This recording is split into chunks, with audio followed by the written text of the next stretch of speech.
ॐ भूर्भुवः स्वः तत्सवितुर्वरेण्यं ॐ भूर्भुवः स्वः तत्सवितुर्वरेण्यं भर्गो देवस्य धीमहि धियो यो नः प्रचोदयात् ॐ शान्ति शान्ति शान्तिः. Namaskar, my dear friend. In this video I am going to give in detail how to do self-inquiry. This explanation and description is based on the teachings of Sadhu Om's book on self-inquiry.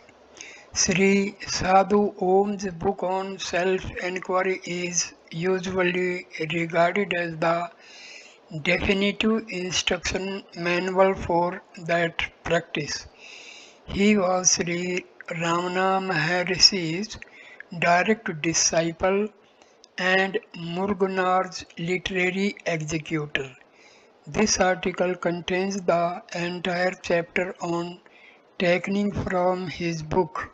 In our opinion, these are the most thorough and authoritative instructions in existence for Sri Ramana's method. This is photograph of Sri Sadhu Om.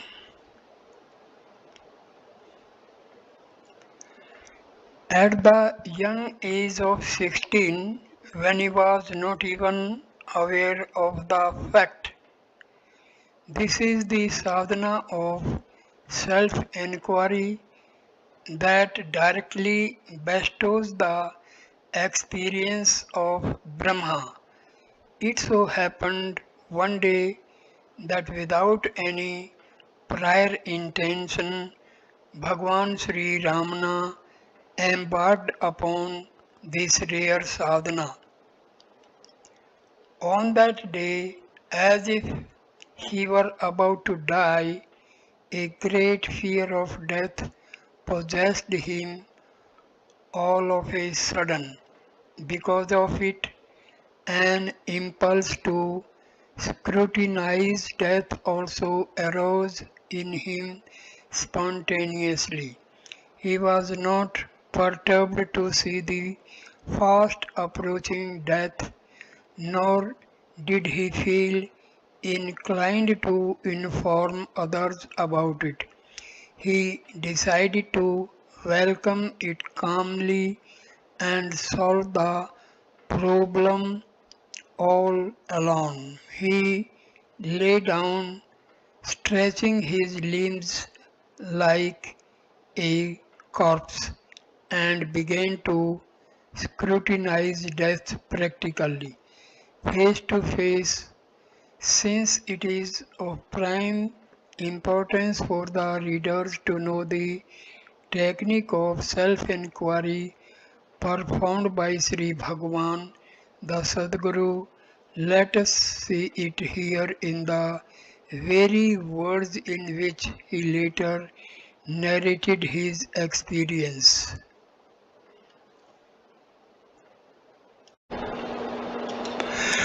All right, death has come. What is death? What is it that is dying?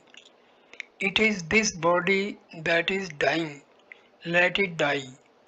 Deciding thus, closing the lips tightly and remaining without breath or speech like a corpse, what came to my knowledge as I looked within was, this body is dead. Now it will be taken to the cremation ground and burnt. It will become ashes, all right. But with the destruction of this body, am I also destroyed? Am I really this body? Although this body is lying as a speechless and breathless corpse, undoubtedly I am existing, untouched by this death. My experience is shining clearly and unobstructed. So, this perishable body is not I. I am verily the immortal I, self. Of all things, I alone am the reality. This body is subject to death, but I, who transcend the body, am eternally living. Even the death came to the body was unable to touch me. Thus it dawned directly, and along with it the fear of death that had come at first also vanished, never to appear again.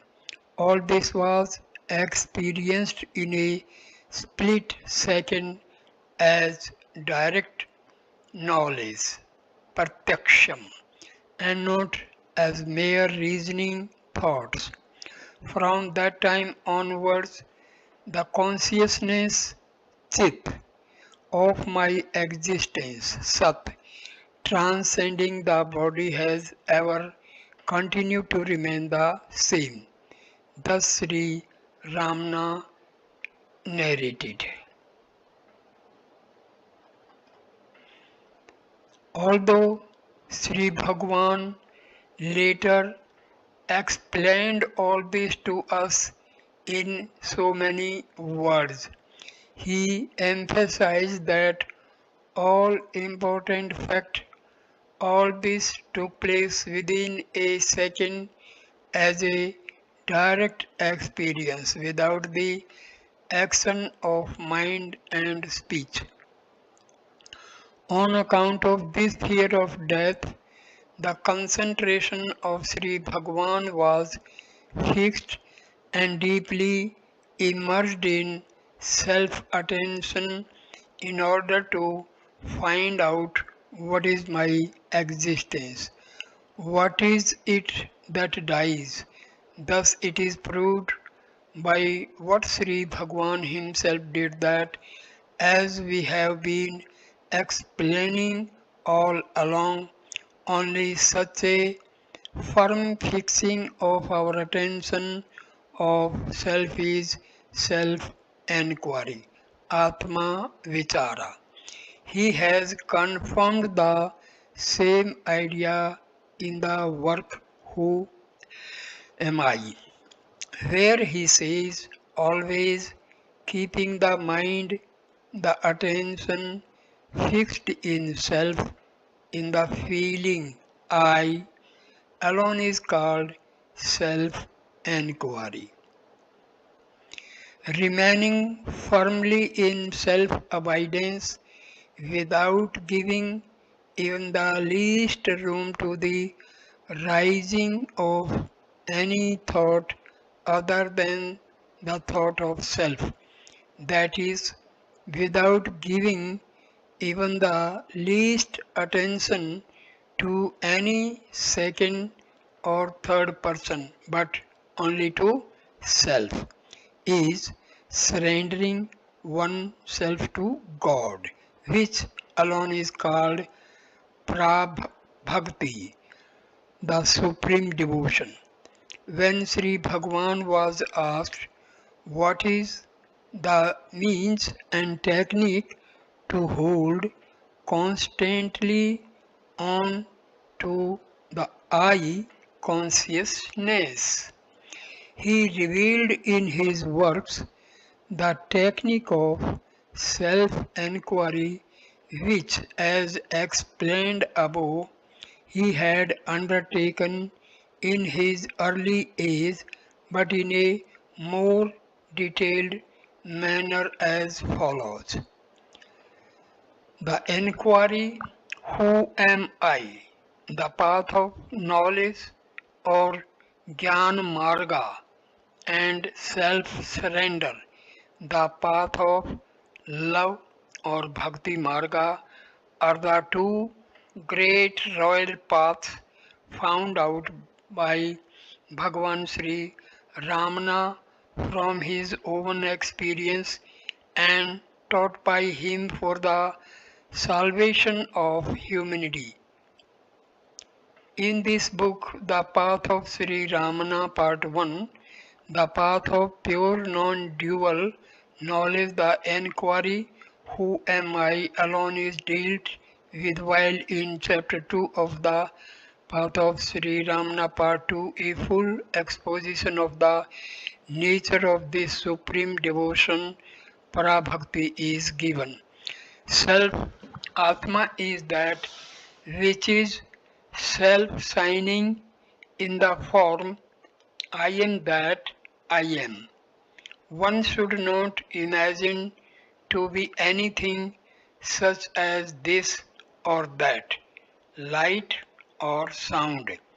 Imagining or thinking thus itself bondage. Since self is the consciousness which is neither light nor darkness, let it not be imagined as a light of any kind, that though itself would be a bondage. The annihilation of the ego, the primal thought, alone is liberation, mukti. All the three bodies consisting of the five seats are contained in the feeling I am the body. Therefore, if by the enquiry who is this I, that is by self-attention, the identification with attachment to the gross body alone is removed, the identification with the other two bodies will automatically cease to exist, as it is only by clinging to this that the identifications with the subtle and causal bodies live. There is no need to annihilate these identifications separately. How to inquire? Can the body, which is insentient like a log and such things, shine and function as I? It cannot. The body cannot say I. This is from Ulladu Narpadu, verse 23. Therefore, discarding the corpse-like body as an actual corpse and remaining without even uttering the word I vocally, discarding the body as a corpse, not uttering the word I by mouth, but seeking with the mind, diving inwards. Whence does this I rise? Alone is the path of knowledge, Gyan Marga. This is Ulladu Narpadu, verse 29.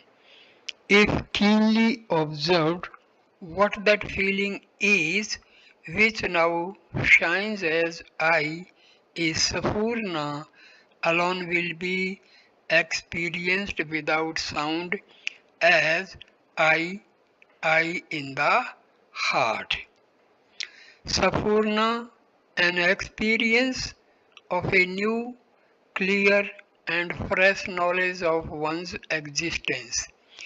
When the mind reaches the heart by inquiring within who am I, he, I, the ego, falling down abashed, the one, the reality appears spontaneously as I, I, I am that I am.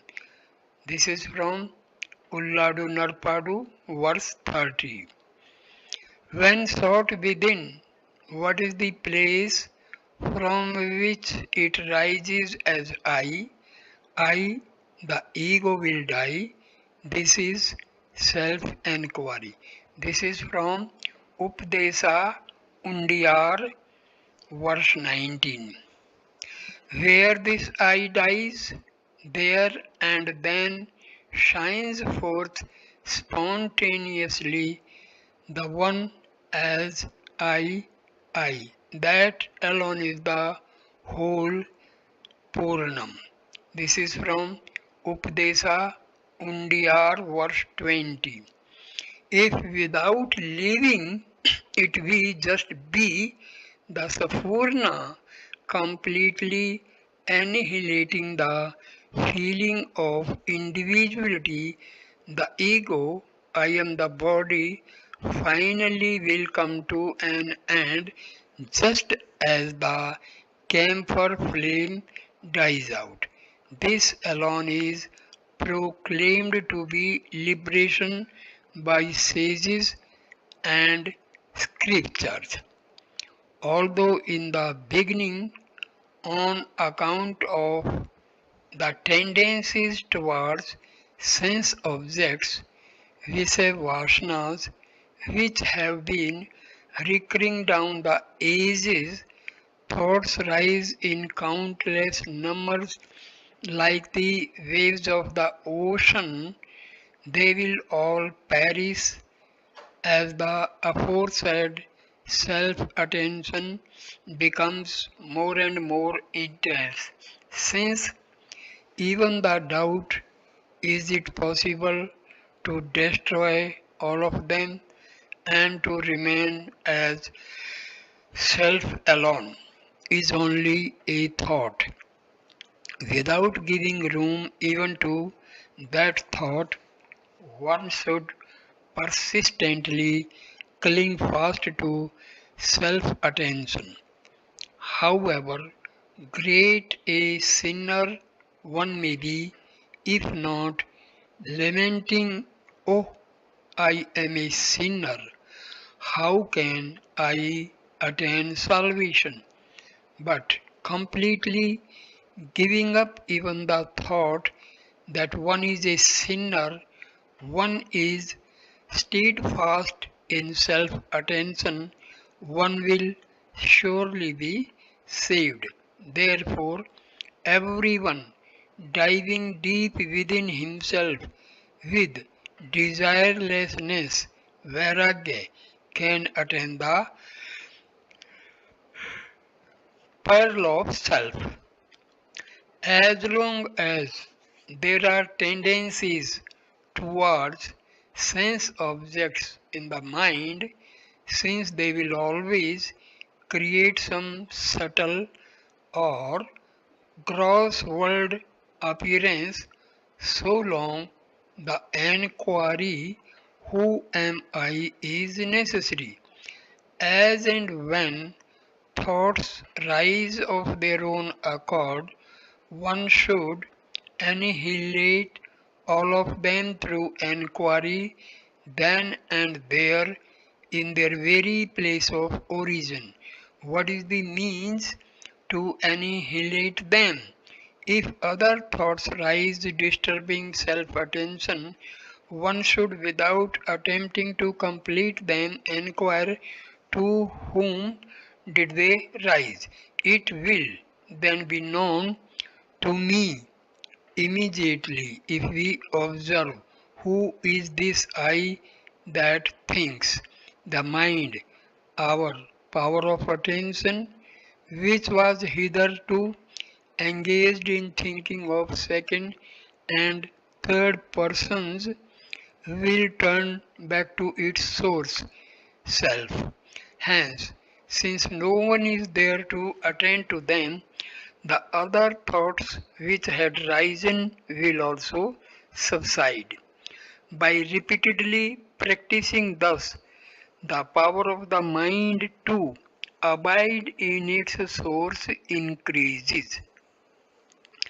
When the mind thus abides in the heart, the first thought, I, I am the body, the rising I, which is the root of all other thoughts, itself having vanished, the ever-existing self, the being I, alone will shine. The place or state where even the slightest trace of thought I am this, that, the body, Brahma, and so on does not exist. Alone is self. That alone is called silence monum.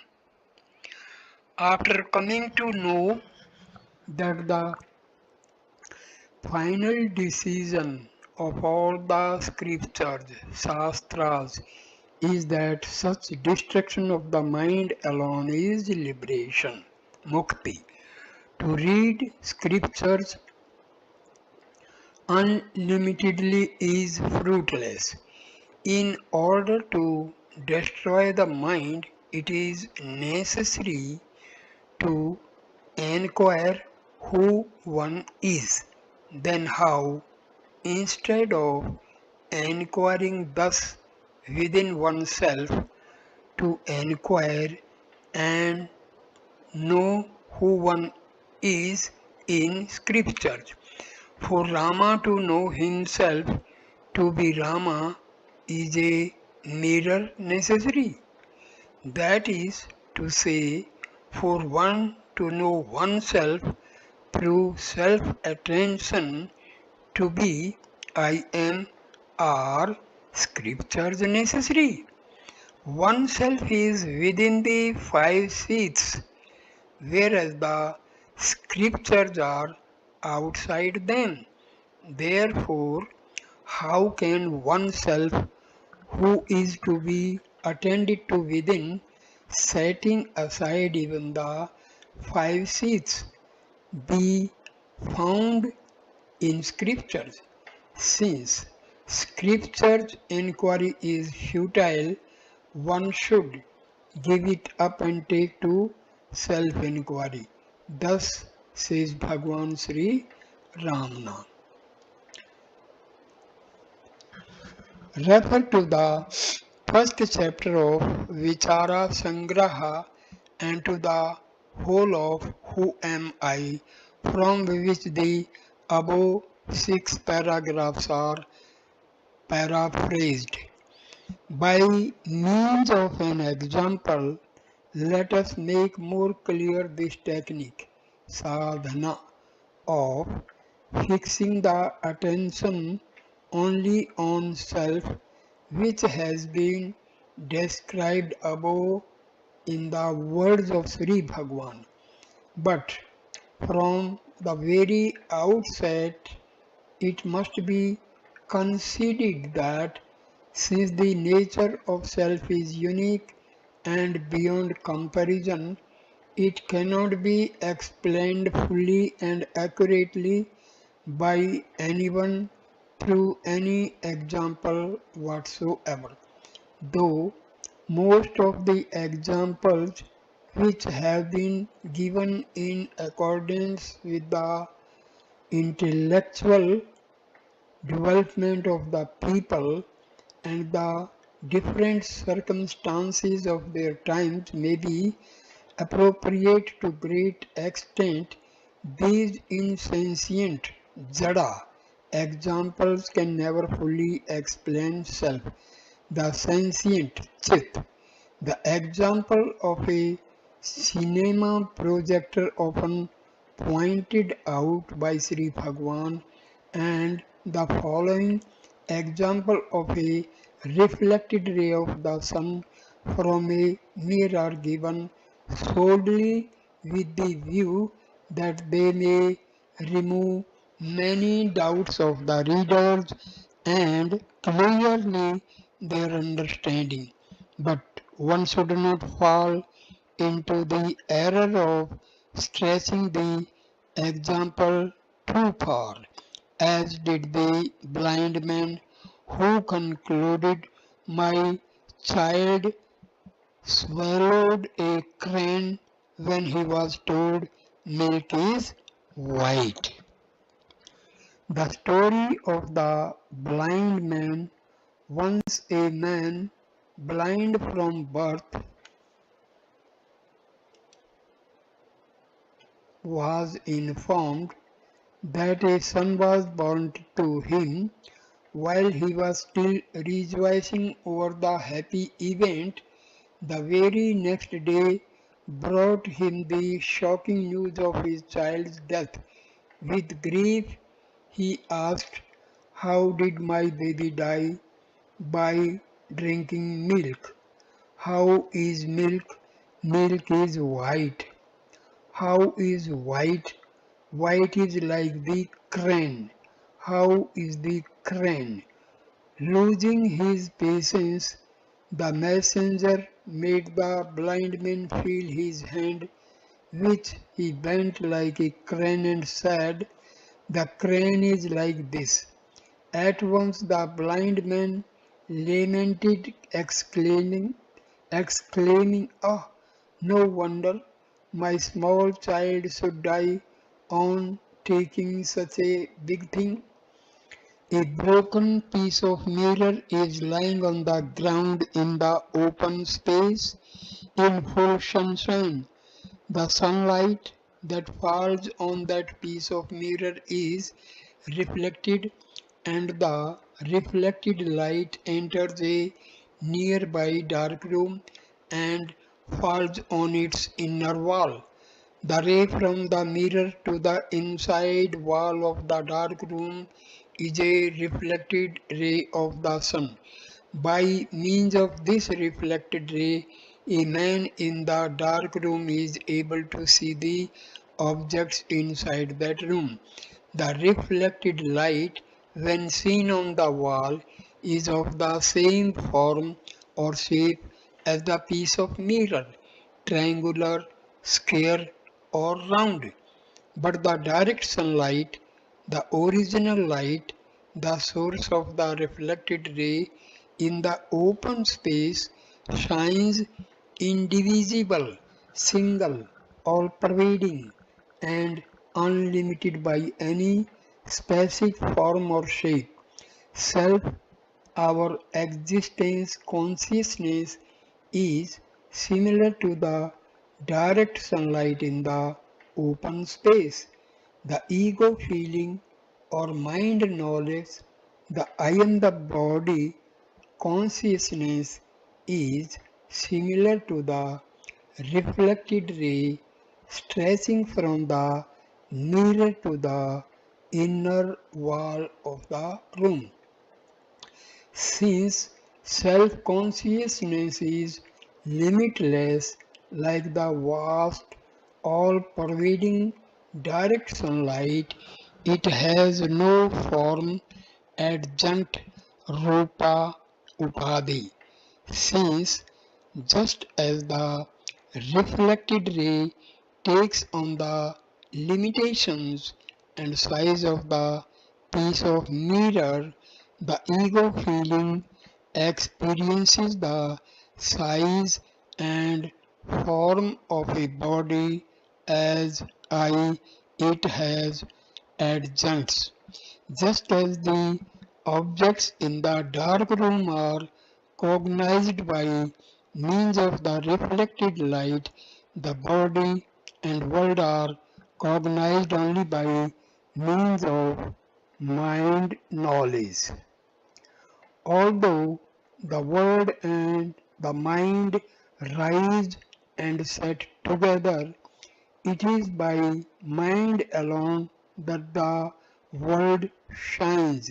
This is from Ulladu Narpadu verse 7. Let us suppose that a man in the dark room wants to stop observing the objects in the room, which are seen by means of the reflected light, and is possessed instead by a longing to see its source. Whence comes this light? If so, he should go to the very spot where the reflected beam strikes the wall, position his eyes and look back along the beam. What does he see then? The sun But what he now sees is not the real sun, it is only a reflection of it. Furthermore, it will appear to him as if the sun is lying at a certain spot on the ground outside the room. The particular spot where the sun is seen lying outside can even be pointed out as being so many feet to the right or left of the room, like saying 2 digits to the right from the center of the chest is the heart. But does the sun really lie thus on the ground at that spot? No. That is only the place whence the reflected beam rises. What should he do if he wants to see the real sun? He must keep his eyes positioned along the straight line in which the reflected beam comes, and without moving them to either side of it, follow it towards the reflected sun, which is then visible to him. Just as the man in the dark room, deciding to see the source of the reflected beam which has come into the room, gives up the desire either to enjoy or to make research about the things there with the help of that reflected beam. So, a man who wants to know the real light self must give up all efforts towards enjoying or knowing about the various worlds which shines only by means of the mind light functioning through the five senses, since he cannot know self either if he is deluded by cognizing and desiring external objects like a worldly man, or if he is engaged in investigating them like our modern scientist. This giving up of attention towards external sense objects is desirelessness, vairagya, or inward renunciation. The eagerness to see whence the reflected ray comes into the room corresponds to the eagerness to see whence the ego, I, the mind light rises. This eagerness is love for self, Savatma Bhakti. Keeping the eyes positioned along the straight line of the beam without straying away to one side or the other corresponds to the one pointed attention fixed unswervingly on the eye, consciousness. Is not the man now moving along the straight line of the reflected beam from the dark room towards the piece of mirror lying outside? This moving corresponds to the diving within towards the heart. Just as one would dive in order to find something that had fallen into the water, so one should dive within with a keen, introverted mind, controlling breath and speech, and know the rising place of the rising ego. Know thus. Ulladu Narpadu, verse 28. Some taking only the words should dive within, controlling breath and speech, set out to practice exercises of breath control pranayama. although it is a fact that the breath stops in the course of inquiry. For it to be stopped, the roundabout way of pranayama is not necessary. When the mind, with a tremendous longing to find the source which gives it light, turns inwards, the breath stops automatically.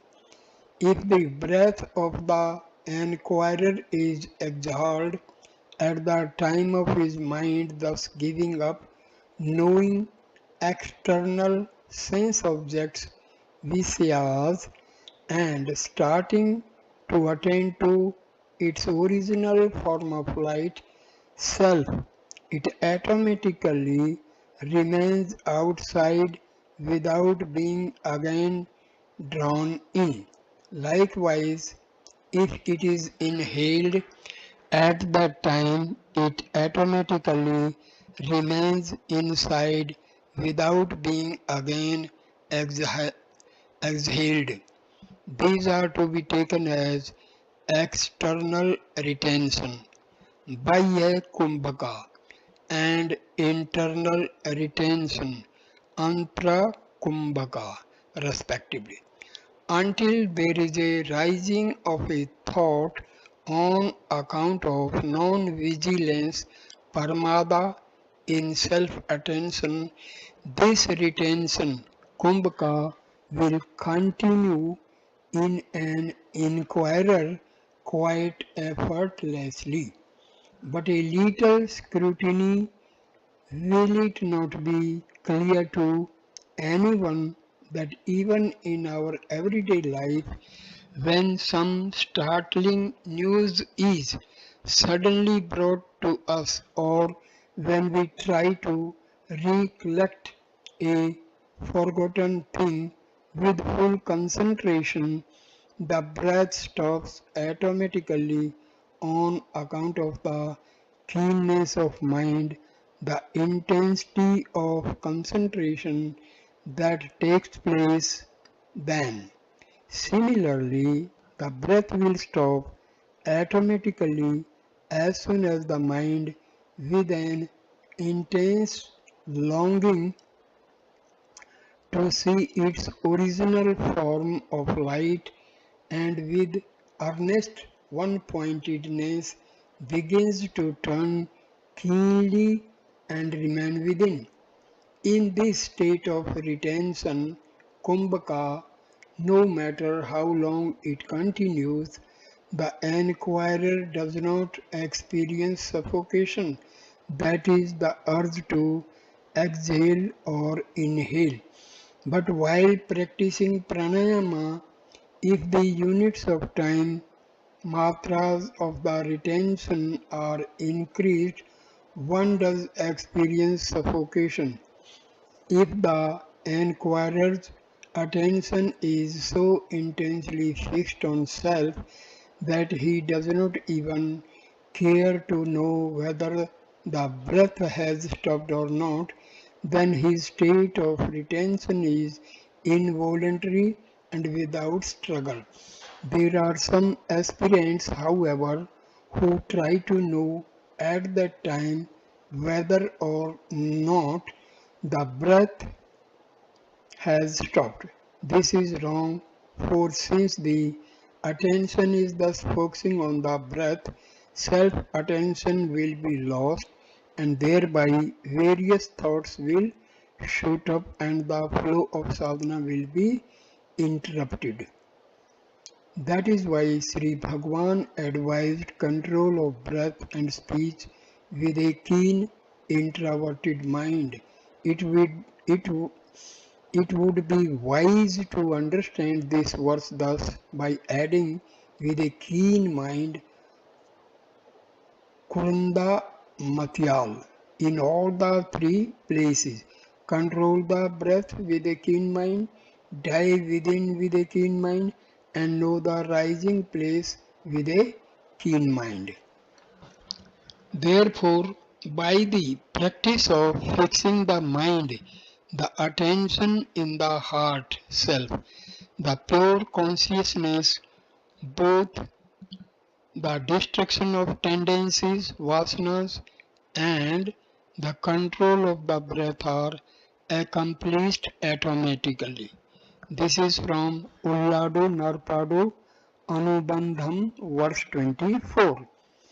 By this very moving along it, does not the man who positions his eyes on the reflected beam reduce its length, just as the length of the beam decreases as he advances, so also the mind's tendency of expanding shrinks more and more as the aspirant perseveres in sincerely seeking its source. When the attention goes deeper and deeper within along the reflected ray eye, its length decreases more and more. And when the ray eye dies, that which shines as eye is jnana. This is from Atam Vichara Patikam, verse 9. When the mind finally reaches the very near to the piece of mirror, he can be said to have reached the very source of the reflected ray. This is similar to the aspirant diving within and reaching the source heart, whence he had risen. Does not the man now attain a state where the length of the reflected ray is reduced to nothing? A state where no reflection is possible because he is so close to the mirror. Similarly, when the aspirant, on account of his diving deeper and deeper within by an intense effort of self-attention, is so close to his source that not even an iota of rising of the ego is possible, he remains absorbed in the great dissolution of the I am the body feeling, the Atma Buddhi, which he had hitherto had as a target of attention. This dissolution is what Sri Bhagavan refers to when he says, I will die in Upadesa Undiyar verse 19. Because of his mere search for the source of the reflected ray of the sun, does not the man now, after leaving the dark room, stand in the open space in a state of void created by the non-existence of that reflected ray? This is the state of the aspirant remaining in the heart space, Hridayakasha, in the state of great void, Mahasunya, created through mere self-attention by the non-existence of the ego. The man who has come out of the room into the open spaces, dazed and laments, alas, the sun that guided me so far, the reflected sun is now lost. At this moment, a friend of his standing in the open space comes to him with these words of solace. Where were you all this time? Were you not in the dark room? Where are you now?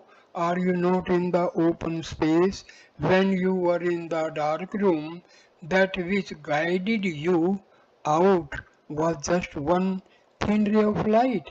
But here, in this vast open space, are not the rays of light countless and in an unlimited mass? What you saw previously was not even the direct sunlight, but only a reflected ray. But what you are now experiencing is the direct sakshat sunlight, when the place where you are now is nothing but the unlimited space of light can a darkness come into existence because of the void created by the disappearance of the reflected ray? Can its disappearance be a loss? Know that its disappearance itself is the true light. It is not direct darkness. Similarly, by the experience of the great void Mahasunya created by the annihilation of the ego, the aspirant is somewhat taken aback. Alas, even the I consciousness, the ego, which I was attending to in my sadhana till now as a beacon light is lost. Then, is there really no such thing at all as self, Atma? At that very moment, the Sadguru, who is ever shining as his heart, points out to him thus: can the destruction of the ego, which is only an infinitesimal reflected consciousness, be really a loss? Are you not clearly aware not only of its former existence but also of the present great void created by its disappearance? Therefore, know that you, who know even the void as this is a void, alone are the true knowledge.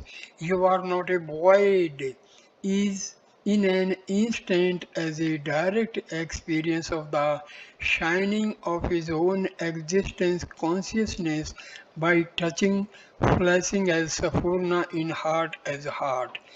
The aspirant who started the search, whence am I or who am I, now attains the non dual self knowledge, the true knowledge, I am that I am, which is devoid of the limitations of a particular place or time.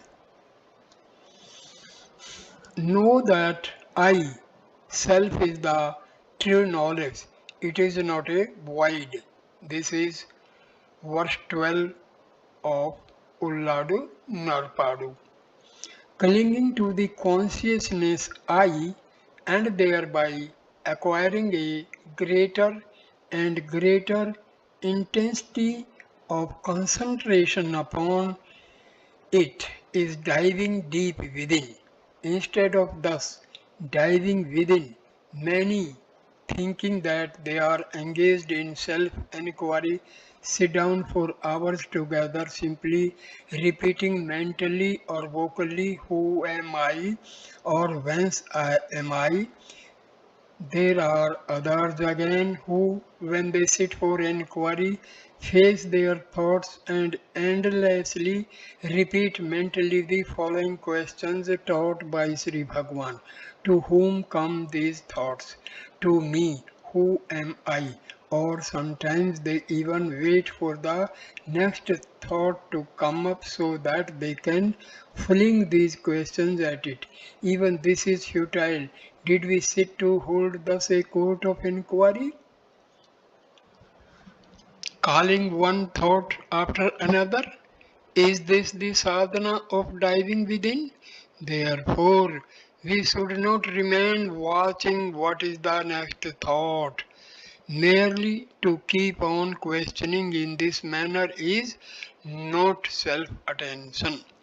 Concerning those who thus merely float on the surface of the thought waves, keeping their mind on these questions instead of diving within by attending to the existence consciousness with a keen mind, thereby controlling mind, breath, and all the activities of the body and senses. Sri Bhagwan says, compare him who asks himself, who am I, and from which place am I, though he himself exists all the while as self, to a drunken man who prattles, who am I, and where am I?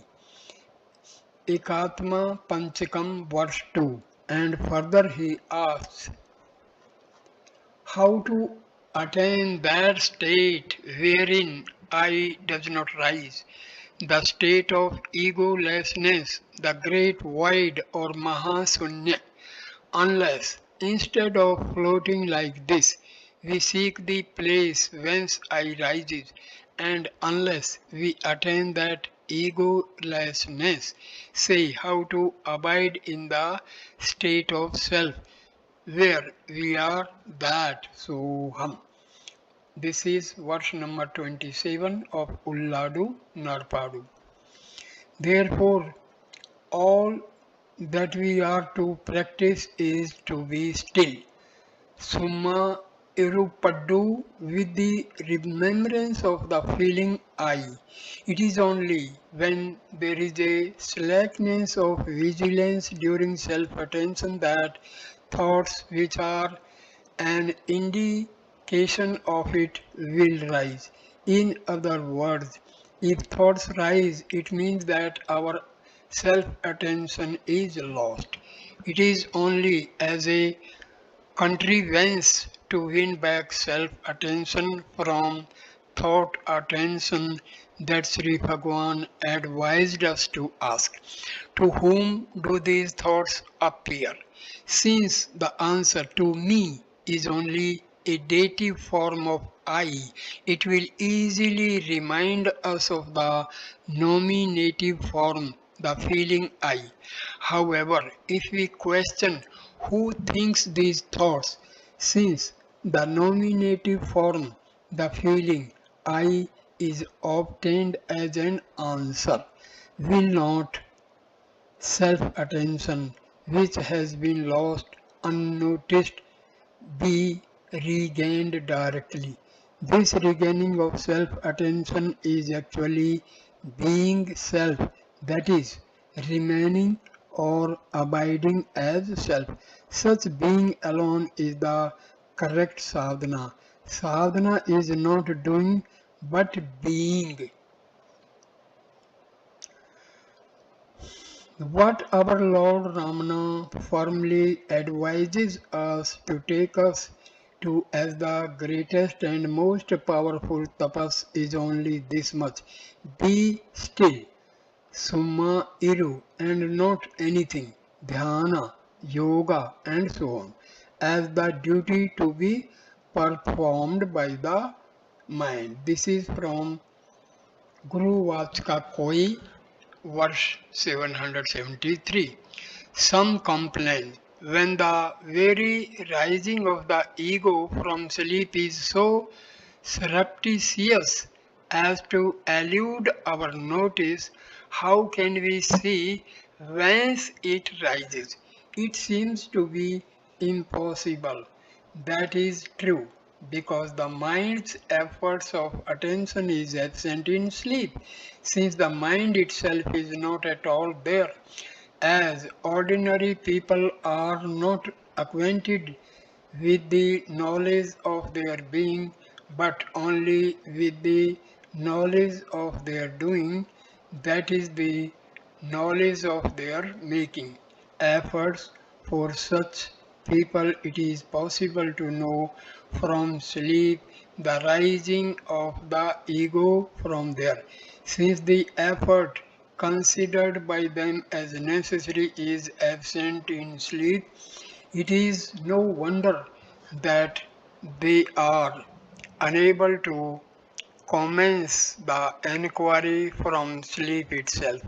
But since the whole of the waking state is a mere sportive play of the ego, and since the effort of the mind here is under the experience of everyone, at least in the waking state one can turn and attend to the pseudo I shining in the form I am so and so. Turning inwards daily, see thyself with an introverted look, and it the reality will be known. Thus didst thou tell me, O my Arunachala. Sri Arunachala Aksara Manamalai, verse 44. The enquiry begins only during the leisure hours of the waking state when one sits for practice.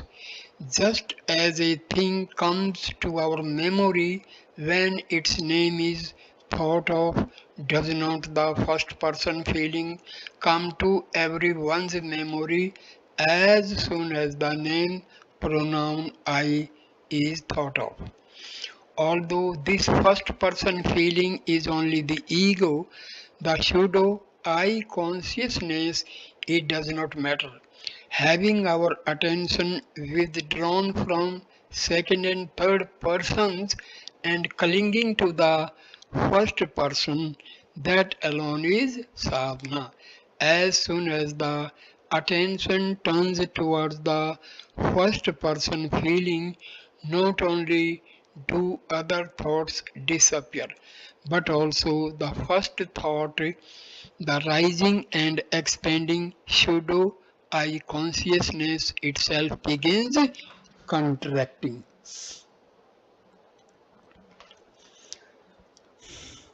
When the mind, the ego, which wanders outside, knowing only other objects, second and third persons, begins to attend to its own nature, all other objects will disappear, and by experiencing its true nature, self, the pseudo I will also die.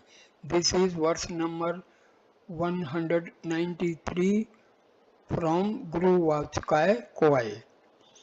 If the fickle mind turns towards the first person, the ego will become non-existent, and that which really exists will then shine forth. Attending to the first person is equal to committing suicide. This is from Atma Vichara Patikam, verse 7. This is the great revelation made by Bhagwan Sri Ramana and bestowed by him as a priceless boon upon the world of spiritual aspirants in order to bring Vedanta easily under practical experience. Just as a rubber ball gains greater and greater momentum while bouncing down the staircase, the more the concentration in clinging to the first person consciousness is intensified, the faster is the contraction of the first thought, the ego, till finally it merges in its source. That which now merges thus is only the adjunct upadhi, the feeling so and so, which at the moment of waking came and mixed with the pure existence consciousness which was shining in sleep as I am, to constitute the form of the ego. I am so and so. I am this or I am that. That is what has come and mixed now slips away. All that an aspirant can experience in the beginning of his practice is only the slipping away, subsidence of the ego. Since the aspirant tracks down the ego from the waking state where it is in full play, in the beginning it is possible for him to cognize only its removal, but to cognize its rising, how it rises and holds on to I am from sleep will be more difficult for him at this stage. The simile of the rubber ball, let us suppose that a rubber ball is bouncing down from the top of a staircase, the steps of which are 1 foot high. After falling onto the second step, if it bounces to a half a foot, will it not now fall on to the third step from a height of 1.5 feet? It will then bounce to a height of 3/4 of a foot. Hence, the height from which it falls onto the next step will be 1.75 feet. Does it not thus gain greater and greater momentum? Likewise, the shrinking of the first thought I gains greater and greater momentum till finally it merges in its source. When the self attention is started from the waking consciousness, I am so and so, since it is only the adjunct, the feeling so and so, that slips away because it is merely non existent and unreal thing, the unreal dies and the reality alone survives. Satyameva Jayate. The aspirant even now, when so and so has dropped off, feels no loss to the consciousness I am, which he had experienced in the waking state. Now he attains a state which is similar to the sleep he has experienced every day and which is devoid of all and everything because the ego is verily all servant. Since the whole universe, which is nothing but thoughts, is an expansion of the ego. But a great difference is now experienced by him between the sleep that without his knowledge has been coming and overwhelming him all these days due to the complete exhaustion of mind and body, and this sleep which is now voluntarily brought on and experienced by him with the full consciousness of the waking state. How? Refer to Aladu Narpadu, verse 26. Because there is consciousness, this is not sleep, and because there is the absence of thoughts, it is not the waking state, it is therefore the existence, consciousness, Satya Chit, the unbroken nature of Shiva, Akhanda Shiva Savarupam. Without leaving it, abide in it with great love. Sadhana Saram. Sadhana Saram is a book in Tamil containing the answers given in verse form by the author of this book to clear the doubts of questions. Whenever the aspirant during the time of sadhana becomes extraverted from this voluntarily brought about sleep-like state, he feels absolutely certain I was not sleeping but was all the while fully conscious of myself. But though his real aspect, existence, consciousness is ever knowing without at least doubt its own existence in sleep as I am.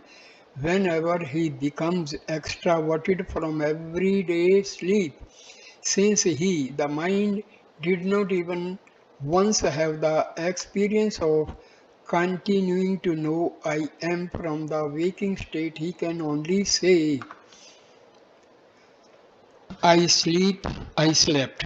I did not know myself at that time. The truth is this, since the state of the self-existence, devoid of the adjunct so and so, is traced out and caught hold of it in the voluntarily brought about sleep with the full consciousness, prajna, continuing from the waking state.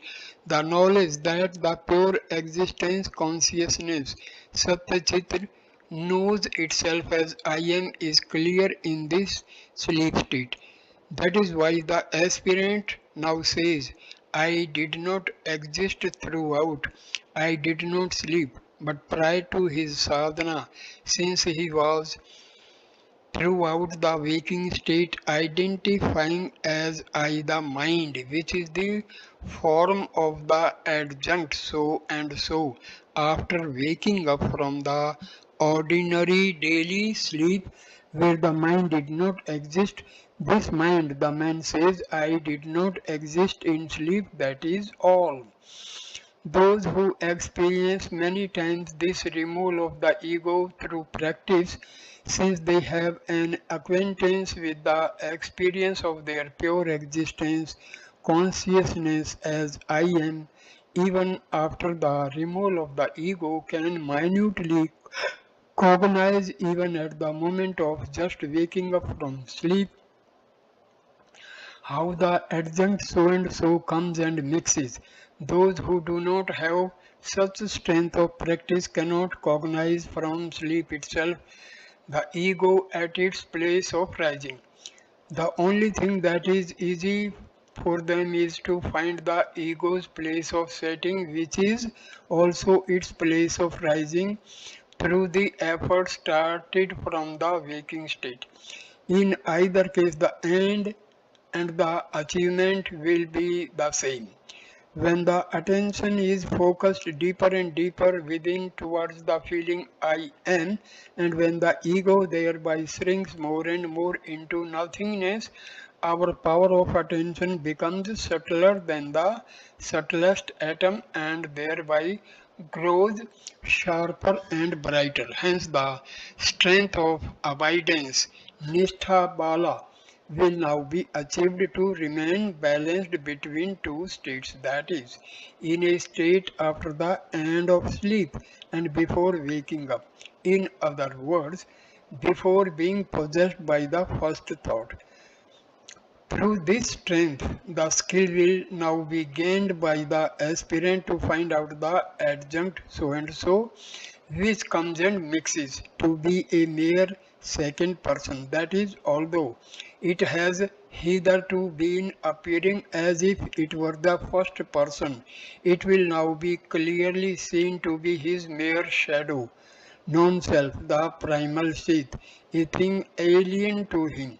This is what Janka the royal sage meant when he said, I have found out the thief, the time of his coming, the time and place of the ego's rising who has been ruining me all along. I will inflict the right punishment upon him, since the ego, which was acting till now as if it were the first person, is found to be a second person alien to us. The right punishment is to destroy it at its very place of rising, just as the reflected ray is destroyed at its place of rising by clinging steadfastly to the real first person.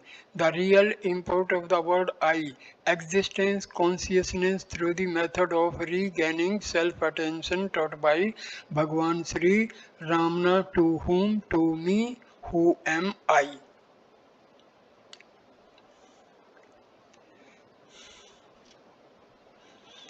As you practice more and more abiding in this existence consciousness, that is, remaining in the state between sleep and waking, the ordinary sleep which had previously been taking possession of you will melt away, and the waking which was full of sense knowledges, Visayas will not creep in again. Therefore, repeatedly and untiringly abide in it.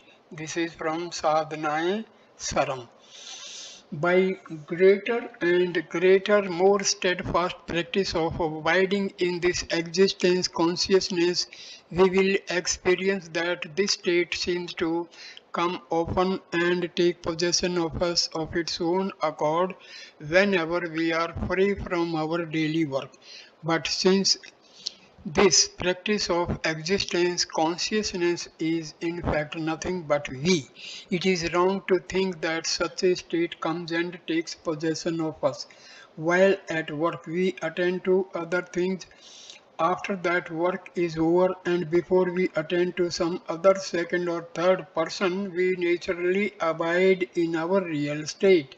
Existence consciousness Though this happens to one and all every day, it is only to those who have the experience of self-consciousness through the aforesaid practice that the state of self-abidance will be clearly discerned after living one second person through thought and before catching another one, that is between two thoughts. Why has it been said in the above two verses of Sadhana Saram that one ought to make effort repeatedly to be in that state, our existence consciousness, and ought to abide in it with more and more love?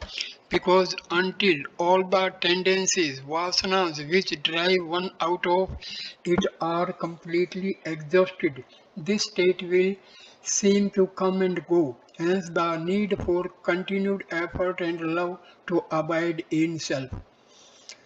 Even though this practice, our state of existence, consciousness is experienced always as inescapable, natural, then there will be no harm even if waking, dream, and sleep pass across. For those who are well established in the unending self-consciousness which pervades and transcends all these three so-called states, waking, dream and sleep, there is but one state, the whole, the all, and that alone is real. This state, which is devoid even of the feeling I am making effort, is your natural state of being. I conclude this video at this stage. Next video will continue with Enquiry, method of inquiry by Sadhu Om. Thank you for watching this video. Namaskar my dear friend. Thank you.